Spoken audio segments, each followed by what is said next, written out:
Taste the Daily. மக்களை காப்போம் தமிழகத்தை மீட்போம் புரட்சி தமிழரின் எழுச்சி பயணத்தில் கழக பொதுச் செயலாளர் எடப்பாடி கே பழனிசாமி சிவகங்கை மாவட்டத்தில் பிரச்சாரம் மேற்கொண்டு வருகிறார். இதன் ஒரு பகுதியாக சிவகங்கை சட்டமன்ற தொகுதியில் உள்ள அரண்மனை வாசல் அருகே திரண்டுள்ள பல்லாயிரக்கணக்கான மக்கள் மத்தியில் அதிமுக பொதுச் செயலாளர் புரட்சி தமிழர் எடப்பாடி கே பழனிசாமி திமுகவின் அவலங்களை நாட்டு மக்களுக்கு எடுத்துரைக்க உள்ளார்.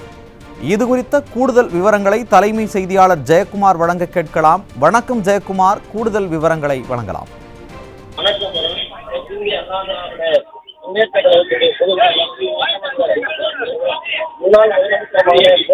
எடப்பாடிக்கு பழனிசாமி அவர்கள் மக்களை காப்போம் தமிழகத்தை மீட்போம் என்ற எழுச்சி பயணம் இன்றைக்கு சிவகங்கை மாவட்டம் சிவகங்கை சட்டமன்ற தொகுதியில் இருக்கக்கூடிய பிரம்மாண்டமான பல்லாயிரக்கணக்கான மக்கள் குவிந்திருக்கக்கூடிய எழுச்சியான ஒரு கூட்டத்திற்கு மத்தியிலே எழுச்சி உரை ஆற்றவிருக்கிறார்கள்.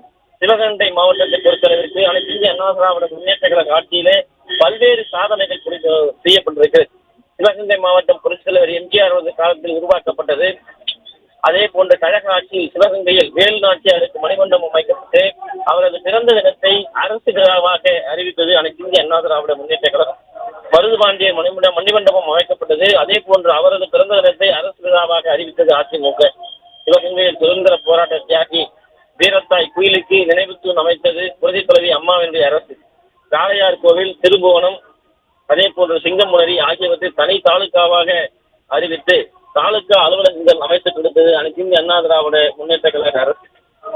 14,000 கோடி ரூபாய் மதிப்பீட்டிலே காவிரி வைகை குண்டாறு இணைப்பு திட்டம் துவங்கி வைக்கப்பட்டது அதிமுக ஆட்சி காலத்தில். காவிரி கூட்டு குடிநீர் திட்டம் 1,752 கோடி ரூபாய் நிதியில் செயல்படுத்தப்பட்டது.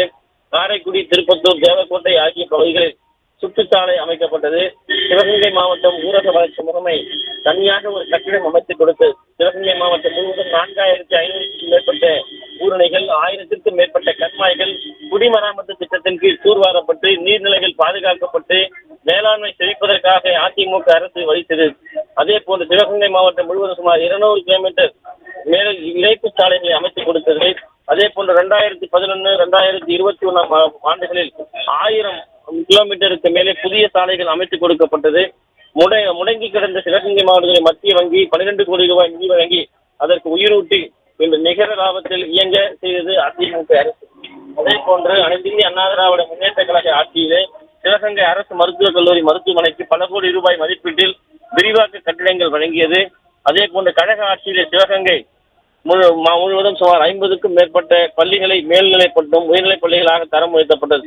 ஆனால் தற்போது எந்த பள்ளிகளும் தரம் உயர்த்தப்படவில்லை. முடங்கி கிடந்த கிராபிக் தொழிற்சாலைக்கு 25 கோடி ரூபாய் நிதி ஒதுக்கியது.